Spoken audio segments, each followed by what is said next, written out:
Hello, this is my Land Rover Defender crew cab.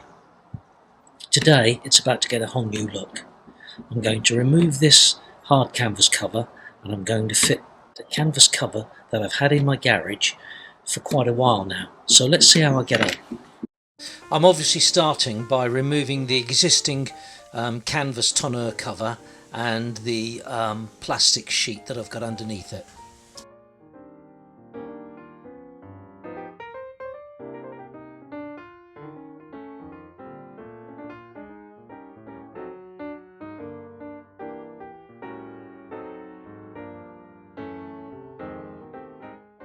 Now I'm just removing some rubber bumpers or door stops that I put on the bottom of the ply to give it a little bit more height so I could store different stuff underneath it.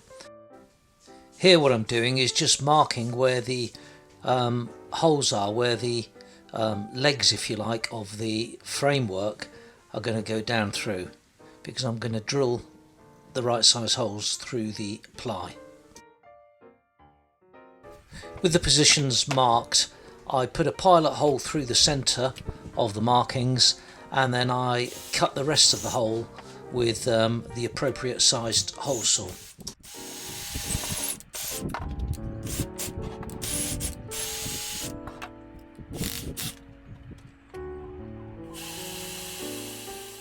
Do you think I could have got this workbench any tighter between these two vehicles?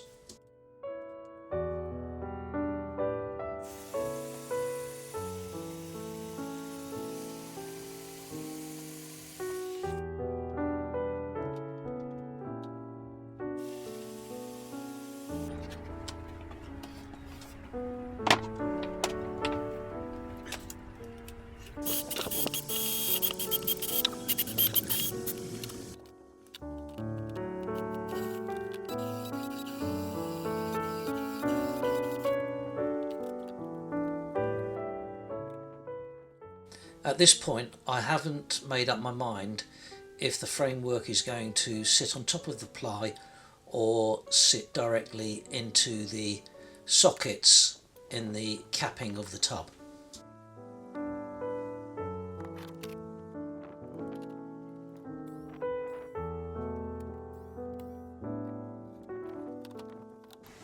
As you can see here, there's a flange welded to the frame about 4 inches from the bottom, which prevents it from travelling down through the hole that I've drilled.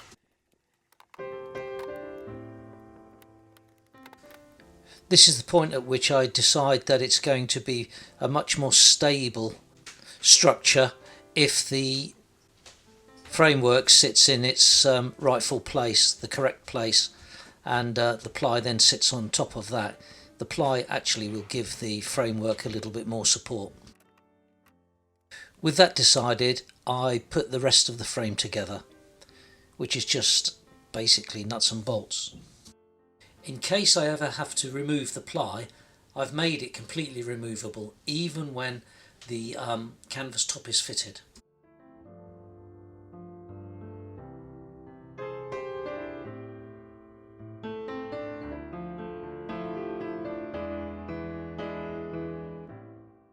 I know those glasses look a bit crazy, but apart from being magnifying, they're also safety glasses.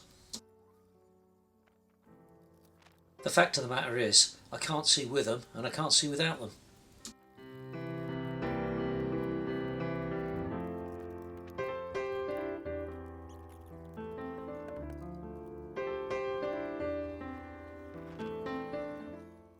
Now I'm not sure if those two end posts are handed or not, because as you'll see later in the video, I'm having trouble getting the cover to sit squarely.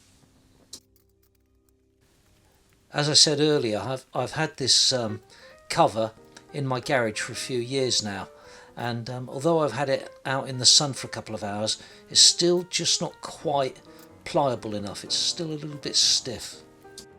So I'm almost having to wrestle it into place. Hopefully as the days go on and the sun gets a little bit warmer, it'll become a little bit more pliable. When I've got the fabric canopy roughly in place, over the framework, there are some split Velcro tubes that I've just got to manipulate over the frame and just push together.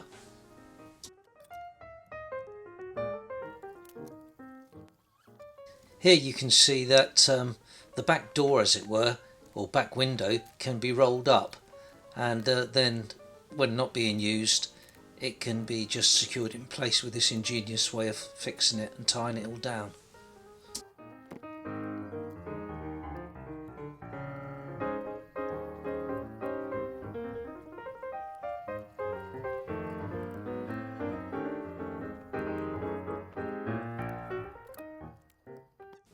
What I'm pointing to here is the back of the canopy where it comes down onto the ply.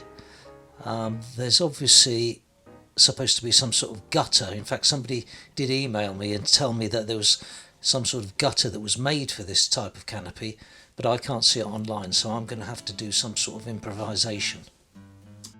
Otherwise water's going to get in between the cab and the canopy, and it's just going to make everything very wet.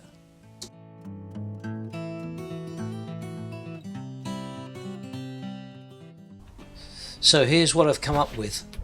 I've got a piece of guttering, from a greenhouse guttering that is, and I've cut it to length, and to get past the posts I've had to heat it up and kind of massage it into shape to get it past the two posts.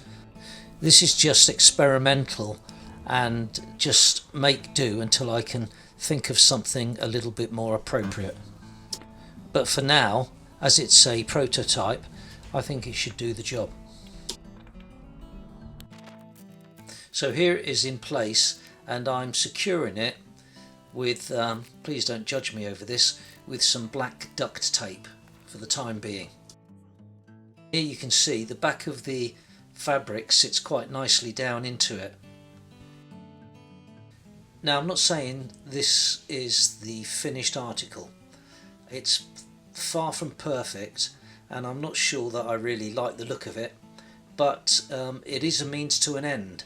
And it certainly gives me more storage for stuff that's not too heavy but bulky, that can just sit on top of that ply. And what I will do, I'll probably fit some hooks so that some bungee cords can be used to hold stuff down.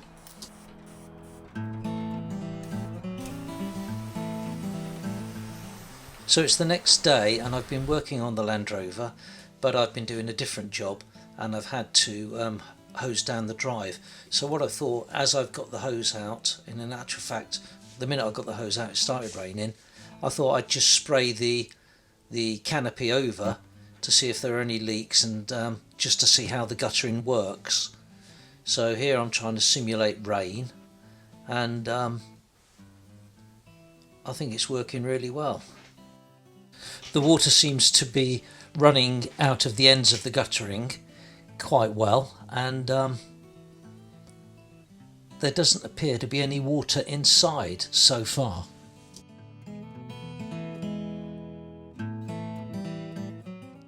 I'm giving it a good blast with a hose to really test it.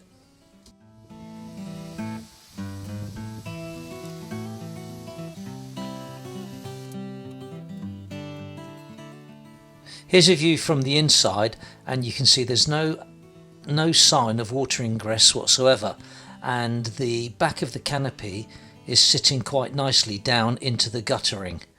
So the guttering seems to be collecting the rain quite nicely and discharging it off either side of the tub.